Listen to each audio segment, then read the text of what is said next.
Sur ce convoi de 12 000 tonnes qui navigue sur le Rhin, les 7 hommes d'équipage sont salariés de la CFNR, une compagnie de transport fluvial française. 2 capitaines, 2 timoniers, 2 matelots et un mécanicien se relaient 24 heures sur 24 pendant une semaine. Au début, c'était surtout pour les voyages et travailler en plein air.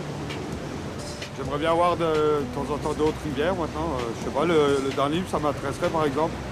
Ou le Rhône en France pour voir d'autres paysages, d'autres lieux. Et Vincent n'a que l'embarras du choix. Depuis quelques années, la navigation fluviale connaît un nouvel élan. Une croissance des trafics de 22% en 5 ans. Le travail ne manque pas dans les compagnies ou chez les artisans. Philippe Viellard, le patron du Noto Suelta, navigue souvent sur la Seine. Son fils Rudy suit une formation pour devenir marinier à son tour. Ils viennent de renouveler leur matériel pour mieux répondre aux demandes de leurs clients. Ils sont maintenant équipés des dernières technologies. GPS avec carte électronique, poste de télétransmission et radar pour la navigation de nuit. Si on s'est investi dans un matériel tel que celui-ci, qui est quand même coûteux, c'est parce que la voie d'eau à grand gabarit, j'espère également pour les types fraicinés que ça sera identique, est en pleine relance. La profession, disons, qui avait été oubliée pendant plusieurs années, est en train de reprendre un élan, et je pense pour plusieurs décennies.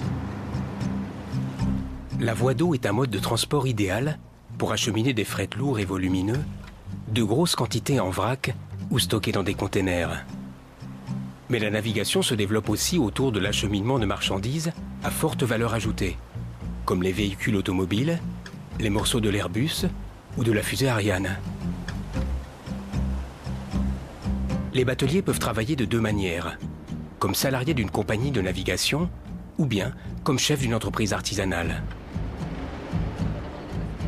Ghislain et Jannick Gaucher sont artisans et dirigent leur exploitation. Ils ont le goût de l'indépendance, du voyage et aiment la diversité de leur métier. Sur l'arrière maintenant. Ils transportent aujourd'hui 250 tonnes de fret entre Anvers et le port de Reims. Nous, on les charge à Anvers avec le bateau, mais ils viennent de l'étranger par navire. Et ma femme, elle a regardé sur un livre qu'on a, et ils viennent de Panama. Donc de Panama, c'est mis sur les quais à Anvers, et après, nous, on refait la transaction pour emmener ça à Reims. Voilà, on avait 16 bobines, ça fait 250 tonnes dans le bateau, et la plus grosse, elle fait environ 17 tonnes. On est payé à la tonne. Plus qu'on emmène de tonnes, plus qu'on est payé.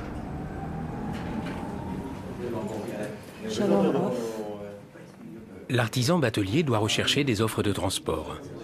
Dans les différents ports, des courtiers font l'intermédiaire entre le client et le transporteur. Alors, bateau Mermoz.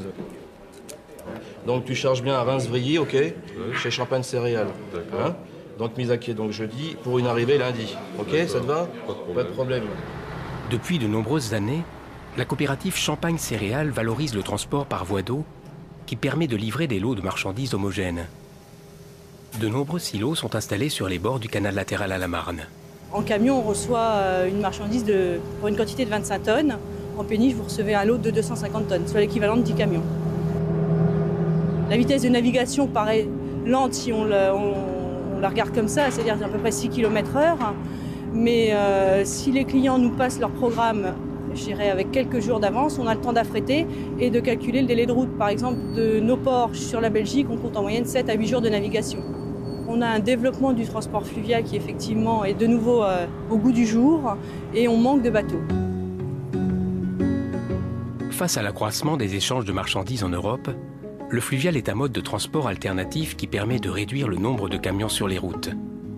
C'est un transport écologique, puisqu'il faut beaucoup moins de puissance pour propulser le même tonnage.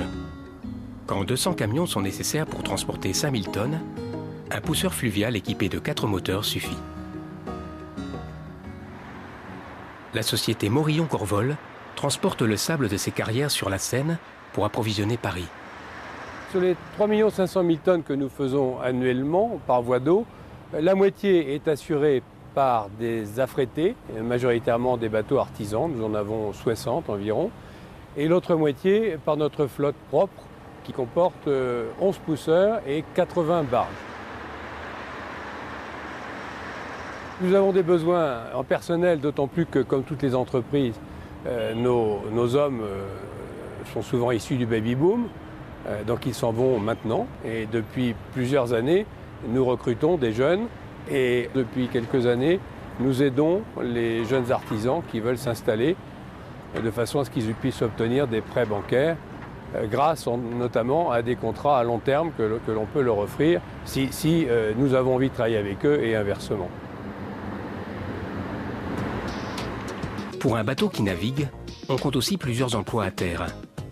Les responsables de flotte, qui organisent l'exploitation des bateaux d'une compagnie. Les commerciaux, qui servent d'intermédiaires entre le chargeur et l'artisan batelier. Des agents spécialisés dans la construction et l'entretien de tout le matériel fluvial. On peut devenir navigant en suivant dès la sortie du collège une formation en 2 ans pour obtenir le CAP de navigation fluviale. Le Centre de formation de la navigation intérieure propose une formation en apprentissage. Une année complémentaire prépare à l'attestation professionnelle nécessaire pour créer une entreprise de transport fluvial. Le lycée d'enseignement professionnel Émile Matisse permet de préparer le même diplôme. Avec le bac, on peut suivre les cours de l'Institut supérieur de la navigation intérieure. Cette formation en 2 ans prépare au métier de la navigation, de la logistique et du transport fluvial.